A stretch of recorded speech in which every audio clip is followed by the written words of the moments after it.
Nah, inilah pentingnya teman-teman ketika kita mendengar, ya, ketika kita menerima informasi yang disampaikan oleh tokoh siapapun itu, termasuk tokoh yang kita cintai, termasuk tokoh yang kita hormati, kemudian pernyataannya salah, keliru, dan kita tahu akan kesalahan dan kekeliruannya, maka dua hal yang harus kita lakukan. Satu, jangan sebarkan informasi itu, jangan sebarkan konten atau video itu.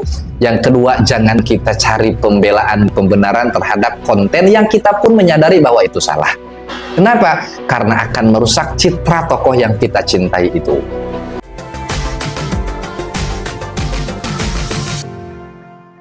Bismillahirrahmanirrahim. Alhamdulillah wassalatu wassalamu ala Rasulillah sayyidina wa maulana Muhammad bin Abdullah wa ala alihi wa ashabihi wa dzurriyyatihi wa mawala amma ba'd.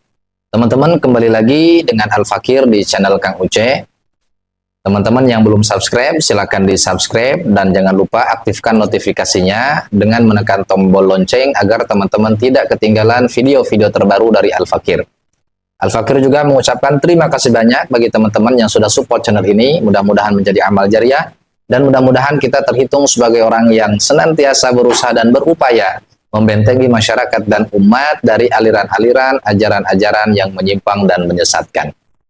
Teman-teman, minggu ini kita dihebohkan dengan salah satu video daripada seorang Habib, yaitu Habib Bahar bin Smith, di mana di dalam video itu beliau menyampaikan masalah fikih munakahat atau fikih pernikahan, dan video beliau ini mendapatkan banyak reaksi dan tanggapan dari para santri, dari para asatidz, dari para konten kreator, ya. Jadi rasanya kurang afdol kalau Al-Fakir tidak mengomentari ini, walaupun nanti mungkin beberapa informasinya akan terlihat sama, tapi Al-Fakir berusaha ingin menanggapi video ini seobjektif mungkin, artinya tidak ada tendensi, bukan berangkat dari kebencian dan kecintaan yang berlebihan, teman-teman, atau taklid buta. Baiklah teman-teman, di video yang viral ini Habib Bahar menyampaikan ketika ada seorang janda yang punya anak perempuan, kemudian kita nikahi anaknya dan belum kita gauli anak tersebut, kemudian kita ceraikan, maka kita boleh menikah dengan orang tuanya atau dengan ibunya. Baik teman-teman, kita simak dulu pernyataan lengkap daripada Habib Bahar bin Smith terkait masalah ini. So mama, anak nikah sama ada janda punya anak perempuan, ya, janda punya anak perempuan. Ini perempuan ini, anak nikah sama anaknya. Habis akad nikah, belum anak apa-apain. Kalau hanya sekedar cium atau ini, nggak ada masalah. Ya, nggak ada masalah. Ujung kemaluan itu sudah menempel, maka haram menikahi ibunya. Tapi kalau selama belum nempel begitu, ya main pusar sampai inilah, pusar sampai kepala. Itu cerai. Itu perempuan nggak ada iddah. Itu bisa nikahin ibu. Itu kalau mau ke fikihnya. Nah, begitulah ya teman-teman video daripada Habib Bahar. Apakah pernyataan Habib Bahar ini sudah tepat? Maka ada 3 poin yang ingin saya sampaikan di dalam menanggapi video beliau. Yang pertama, jelas pernyataan beliau ini adalah salah dan keliru dalam berbagai literasi fikih, terkhusus fikih madhab Asy-Syafi'i, teman-teman, yang paling banyak diikuti di Indonesia ini. Kenapa? Karena ada satu kaidah teman-teman, al-aqdu 'alal banat yuharrimul ummahat. Ini silakan dicatat, kaidah ini teman-teman, ini kaidah yang umum yang kita semuanya wajib tahu gitu teman-teman, agar kita tidak tergelincir di dalam masalah pernikahan, karena pernikahan ini salah satu maqasidul syariah di dalam menjaga hifdzun nasab atau hifdzun nasal, menjaga keturunan. Jangan sampai kita ini terjerumus ke dalam perzinahan. Al-aqdu 'alal banat yuharrimul ummahat. Akad pernikahan itu otomatis akan mengharamkan ibunya. Baik si anak itu kita gauli atau tidak kita gauli, maka ketika kita menikahi seorang anak, maka ibu mertua kita selama-lamanya tidak akan bisa kita nikahi. Haram hukumnya kita menikahi ibu kita. Dan ini termasuk menjadi sebab tersambungnya nasab secara musyawarah atau kemertuaan dengan adanya akad pernikahan, teman-teman. Makanya mertua itu tidak ada bekasnya. Jadi kalau teman-teman punya banyak istri, kita jangan bilang mantan mertua, jangan. Ini mertua saya yang pertama, yang itu mertua kedua saya, yang di sana mertua ketiga saya, dan seterusnya. Jadi mertua itu tidak ada bekasnya, teman-teman. Dan di sini tidak disyaratkan anaknya ini harus digauli atau tidak digauli, teman-teman. Kemudian kaidah yang kedua, ad-dukhulu 'alal ummahat yuharrimul banat. Menggauli seorang ibu itu otomatis akan mengharamkan anak daripada ibu tersebut. Artinya ketika kita menikahi seorang janda, kemudian kita menggauli janda tersebut, maka anak si janda itu haram kita nikahi untuk selama-lamanya. Namun apabila si janda tadi belum kita dukhul, belum kita gauli, maka boleh kita menikahi anaknya. Nah, jadi begitu ya teman-teman. Kita ulang lagi kaidahnya. Al-aqdu 'alal banat yuharrimul ummahat. Ketika kita menikahi seorang anak, maka ibunya otomatis menjadi mahram bagi kita dan haram kita nikahi untuk selamanya. Baik anak itu kita gauli atau tidak kita gauli, teman-teman. Dan sebaliknya, ad-dukhulu 'alal ummahat yuharrimul banat. Ketika kita mendukhul, ketika kita menikah dengan seorang perempuan dan kemudian kita gauli, maka otomatis mengharamkan anaknya. Maka persyaratan dukhul itu hanya bagi kita yang menikahi seorang perempuan atau seorang janda yang punya anak, gitu teman-teman ya. Jadi terbalik apa yang disampaikan oleh Habib Bahar ini. Jadi jelas untuk para muhibbin, pernyataan statement daripada Habib Bahar tentang masalah ini itu tidak boleh diikuti dan jangan kita sebarkan, karena ini adalah bentuk kesalahan agar tokoh yang kita ikuti, yang kita cintai ini tidak mendapatkan dosa jariah atas kesalahan dan kekhilafan yang beliau lakukan. Apapun alasan beliau, yang jelas ini adalah pernyataan yang salah dan keliru.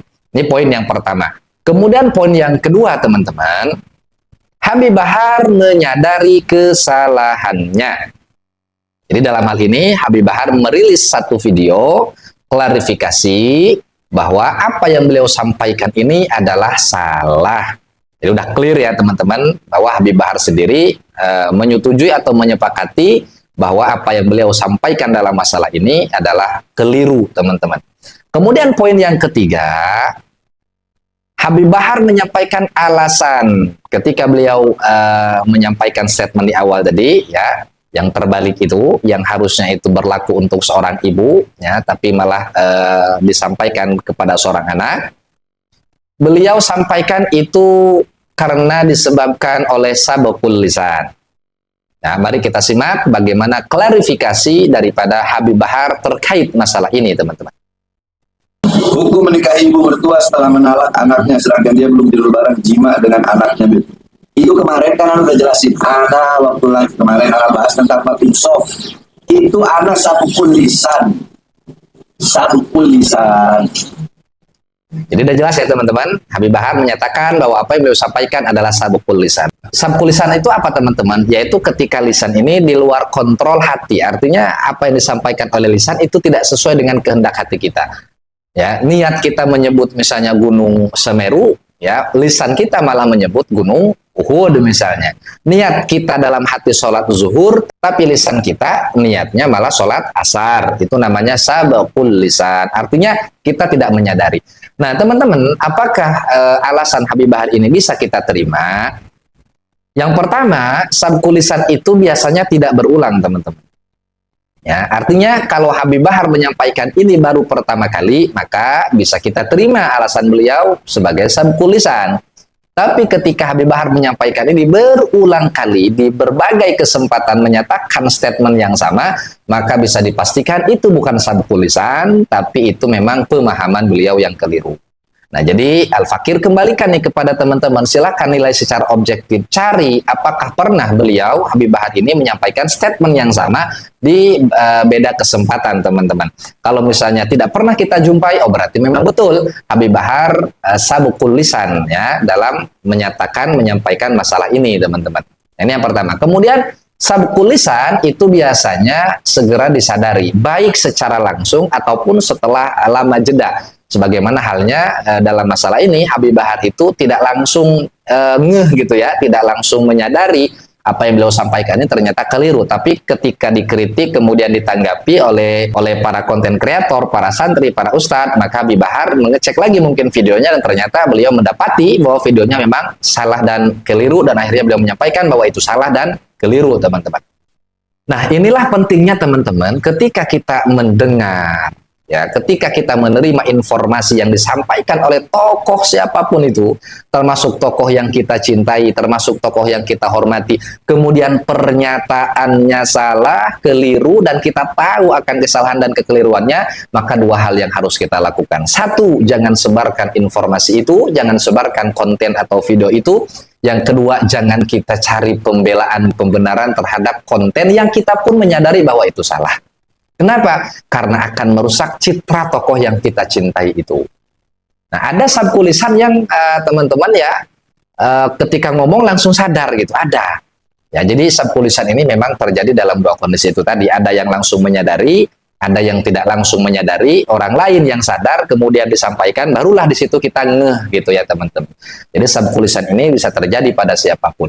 Nah, kemudian teman-teman di video klarifikasi ini juga Habib Bahar menyampaikan pendapat beliau yang beliau fahami ya di dalam masalah ini. Mari kita simak sama-sama. Kemarin itu Anda bilang di video, apabila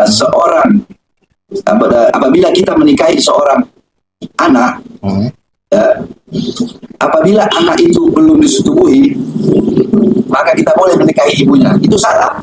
Kebalik, bahasa itu balik. Harusnya apabila kita menikahi ibunya, seorang janda, kalau belum disetubuhi maka boleh menikahi anaknya. Harusnya seperti itu.